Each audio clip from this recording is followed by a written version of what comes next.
Well, looking back on last game, I thought we played really, really well. And just kind of every phase, defensively, offensively, it was just a terrific 40-minute performance. We had kind of a quick, light practice yesterday. Guys were really tired because of that late game. We'll get after it today a little bit more to really, really prepare for a really good Boise State team. You know, a team that's been tested. They've got Dagenhart's one of the best players in the league. Max Rice has always been really, really good and a veteran. Chibuzo Agbo is a really talented player. They're well coached, so going to be a great challenge. So back at it. You know, I mean, the emotions of the other day have got to be done. We got to move on and see if we can get another tough one in this building. I know this is sort of splitting hairs. When things are going good, we kind of look for things to ask for, but is there any concern, have you ever as a coach had a concern about peaking too early? No, I mean, I think you want to play well, right? I mean, obviously, you want to play well in the meaningful games and so on. But, I just think we're trending in a really good direction. Are we going to continue to, not endure any bumps in the road? Very, very unrealistic. The opponent has a lot to do with those things. So you just keep getting better. I mean, I think what I told our team yesterday was I look at, in today's world, with all humility and respect, but praise just like I look at criticism. It can't affect you. You've got to, and maybe the criticism's right, maybe the praise is right, but it shouldn't affect what you do on a daily basis for how you prepare. So I told them if we had lost that game versus Nevada and we were talking at the end of practice, we would all be saying the same thing. Learn from it, move on, get better. It's the same thing when you play really well. So I'd prefer to play well versus play poorly. I think everybody, coaches, players, everybody can consistently get better on a daily basis, and that's the way we approach it. Do you even believe in the team kind of peaking, or is it just more of an energy and physical? I think there's momentum, and I think you got to ride that wave, but then you got to just try to continue to build more momentum when you get knocked off that path. Sometimes it could be fake. Maybe you feel like things are going better than they really are, and that's okay. If that builds your confidence, great. So I think as coaches, if you're peaking too early, you could have a rebuttal. If you're not playing well, you could have a rebuttal. So I just I really, really try, and it's very hard to block out good, bad, or whatever, and just all we got is today, and let's make the best of it. Is this similar to anything you've experienced before, where you don't get a day off? You just don't get one in this league. Yeah. Yes. Have you been through this before? Yes. Yeah. Big Ten, I don't remember, but we had maybe 10 teams in the NCAA tournament.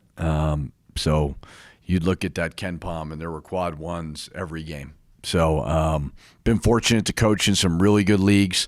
Big Ten for 8 years. This is now going on year 3, and it's a terrific league, and it's what you want. If you're all trying to go to the NCAA tournament, you need good opportunities in front of you, and we have those. So Boise's a top-ranked scoring defense in the league. You guys are top-ranked scoring offense. For you, just as a basketball junkie, I guess, how much do you kind of welcome that coaching challenge? Yeah, they're very good defensively, fundamentally sound, big. It's a challenge to score on them. So, every game provides a plethora of challenges. When they have veterans like they do, and Leon Rice has built a very consistent winning program, it's going to be a challenge to win. I mean, we got him here at our place, and that was a great game. But it wasn't easy. And I certainly expect a rock fight, so to speak, with the way they play defensively. Now, can we get out and run and do those things? Obviously our defense has created a lot of our offense, so that's been good. So hopefully we can continue to do that.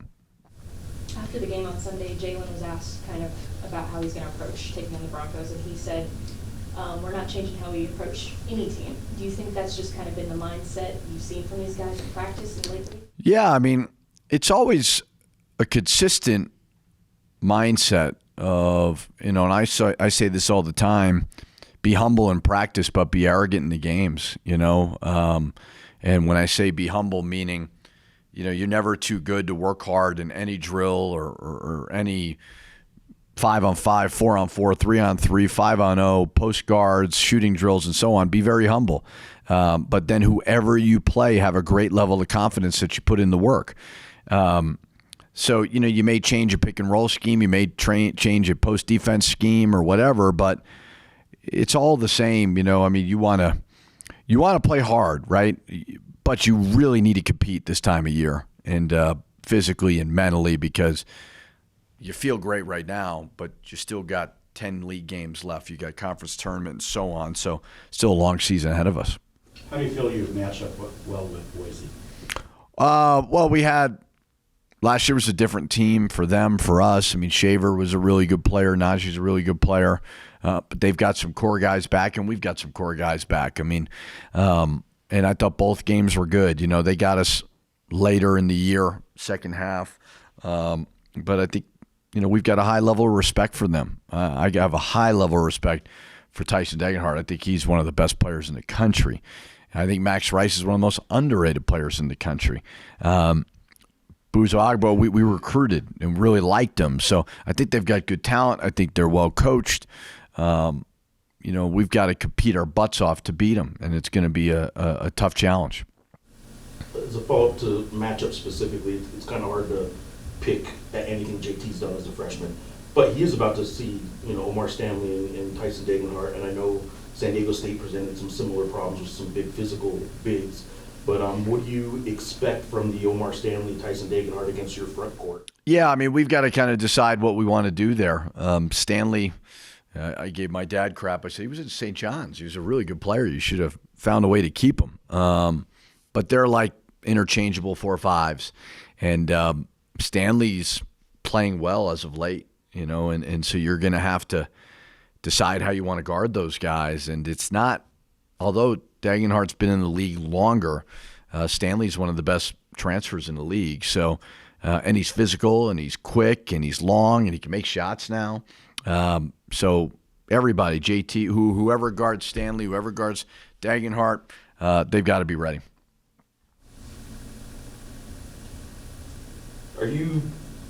I know you've known about this team all year, and you knew that the possibilities were pretty high if everything started clicking, but it seems like just these 5 games, the nation has sort of finally opened their eyes a little bit and started paying attention. Maybe some John Fantas of the world knew about it at the beginning of the season, but I'm curious if you're getting asked repeatedly about, wow, why are things working so well, and kind of what you keep telling people from the outside that maybe are just catching up with what your team's doing. Get out of my face is what I tell them when they walk up to me at the group. No, I mean, it was the same story last year, you know what I mean? After 21 games, right? It was going really well then. It's just kind of the way it is, especially when you're at a place that really cares locally. Like, I mean, I went to my daughter's basketball game. You got people coming up to you. Then we went to Panera to pick up a sandwich. I'm getting people come up to me, and it's great. That's fine. You appreciate it. But you just try to stay the course and not get too high or get too low when you lose to UNLV. And you're asking me, how do you deal with the criticism and all that? It's like it's part of the deal. And then nationally, they're going to kind of latch on to storylines that may be interesting. And if we lose, they'll move on to something else, So it's just part of it all. I mean, there's so many stories written before the season ends. You can get bracketology now in November, and people click on it. I read it. You can get you get Players of the Week awards. You get Coach of the Week awards. All these awards that are being given out before the end of the season. So as I told them in the locker room yesterday, I said, like, all of it, great. Be very, very appreciative, but it's not what the goals are of this team. Like, they're not going to be given out right now at the end of January. So just take advantage of what's presented in front of you. Be appreciative when people say good things about you. I've told them over and over again, when you win, it puts you on a stage. Like, you got to get to the stage, especially for these guys that want to play at the next level. People need to know about them and all those things. But what you do when you get there, that's the most important thing. So just keep moving forward, because it can all go away quickly. Blowouts are part of the game, but is this team surprising you at all? I mean, you took a really good Nevada team and ripped them apart. Yeah, I mean, winning by that margin of victories can be surprising for sure. Now, in the 5 games, 3 of them were home. And we're obviously, this place is buzzing pretty good right now. And so that's got to be worth a couple of points for sure when you're walking down that ramp and just seeing that energy. And our guys are feeding into it. You know, that's why you take advantage of an opportunity like this, because there is community. I don't know if pressure is the right word, but our guys know, like, our fans are going to bring it. They need to bring it. And then obviously to do it on the road at Air Force and at San Jose is surprising as well. So every game is different. You know, just because you win by 34 versus Nevada doesn't look at what we fortunately did versus New Mexico State at home, and then we played New Mexico State. We got to win by 1. So every game is totally different, and you're appreciative when you play well. You got to learn from those things and move on. To kind of piggyback off what Jeff had mentioned too, I know on Sunday night you said after the UNLV game, you guys had to look yourself in the mirror and kind of say, you know, we're better than this. You can only say so much as a coach, but every player kind of has to make a decision with that too. Did you notice something at practice after that in the locker rooms with kind of the leaders, or what changed as well with that meeting? You know, I mean, this sounds silly, but the more and more I do this, the less I think speeches matter. It's more about just putting in the work every single day and showing what you're willing to do, more so than what you're willing to talk about. All the come to Jesus meetings and all the players only meeting, great. That's whatever. To me, it's all about, do you put in the work in practice? And I think they were eager when we lost at UNLV to come back the next day and let's get to work. And I don't think they've ever not practiced hard. Everybody has bad days, but I think they understood the value of that. And that's obviously where the magic happens. It's not about saying something or whatever. It's about just putting in the work. And they've been pretty good so far. So keep doing it. I mean, you're going to get tired mentally, physically. You got to keep doing it. I imagine you talk to your parents more than through Twitter, but can you shed any light on maybe what your mom thought about the pit and the experience and the visit? She loved it. I mean, they as I had said before, like, the Iona game was weird because there was the elephant in the room of who do you want to win, this and that. My whole family didn't come, but a couple of them did. I don't really remember.